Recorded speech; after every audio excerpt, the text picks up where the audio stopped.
a lot of talk about managing emotions and emotional intelligence, and it's all great, and we love covering these topics, but today we just wanted to come from a little bit different perspective. So instead of getting to a point where you have to manage your emotions, how about we become more proactive with our things that might pop up in our day that may or may not generate some good and bad emotions. So what do we mean by that? Right now, it feels like a lot of people are just reactive to things that are happening to them. And there's two things we need to consider when we talk about being proactive.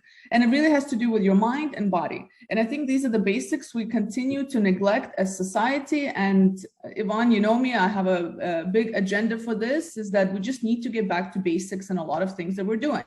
So for example, something as simple as understanding that endorphins, the little chemicals that are released when you are doing certain activities like exercise, and it doesn't have to be intense exercise, it could be just going for a walk.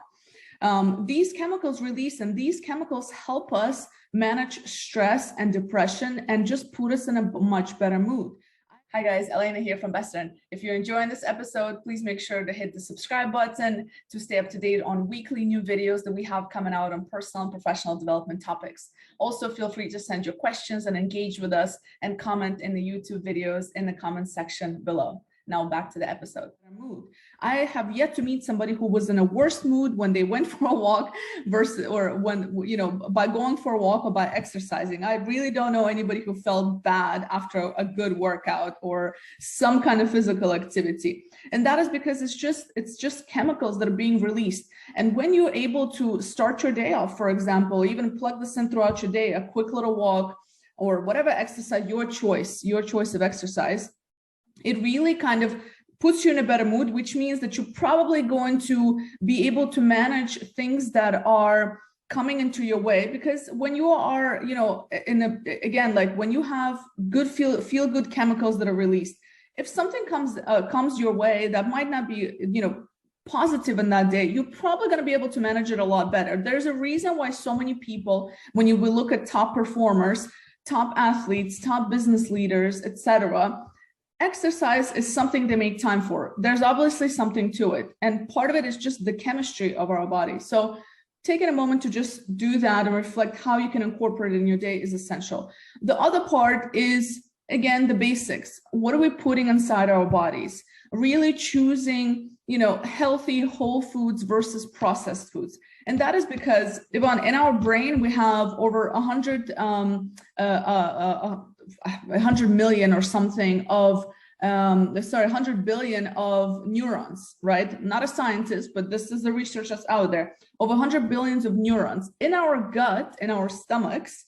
We have 10 times more than that. So we have trillions of different organisms that exist in our bodies, especially in our gut, that help us function throughout our days, that control inflammation, controls illnesses and diseases, and etc. And again, we're not doctors, we're not here pushing for that, but there is solid research that says there's a direct correlation between our gut health and our moods and our ability to manage emotions, stress, depression, etc.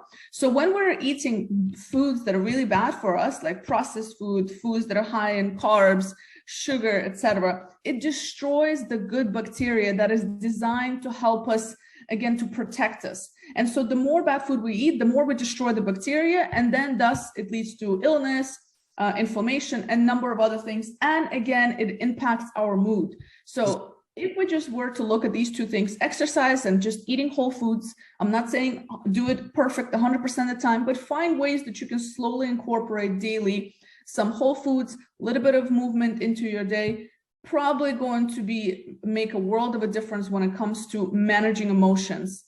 These are basics and they're essential. Indeed, they are essential. Now, let me add from the psychological perspective. So one of the things that affects our mood is basically the expectations that we have about the future. We think that it's something we're always overthinking about the future.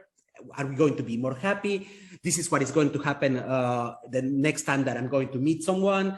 And managing the expectation, and this is called reframing, in fact, putting a different angle in order to be closer to the reality. Because our brain at the end, Elena, doesn't know how to forecast the future. We always overthink it, but in most of the cases, we are never right either. Is it going to be better than expected, or is it going to be worse than expected? So we always guess it in the wrong way. So reframing our thoughts in order to be more realistic and doing it like in a recurrent basis. So every time that we have an expectation, hey, is Elena going to be happy today? Don't think about it. Just say, I don't know, and put it the right perspective so that it is not affecting your emotion. The other thing is it's not about being able to control your emotions. It's about acknowledging your emotions. So label your emotions in an objective manner. So am I feeling sad? Yes, I'm feeling sad. And that's a good type of information. When we accept that our condition, we are more prompt, in fact, to overcome that these emotions become what is leading our judgment. So labeling your emotions, one good thing to do, and being capable of recurrently reframing your emotions. Any expectations, get back, breathe a little bit, and think in a realistic manner. That's it.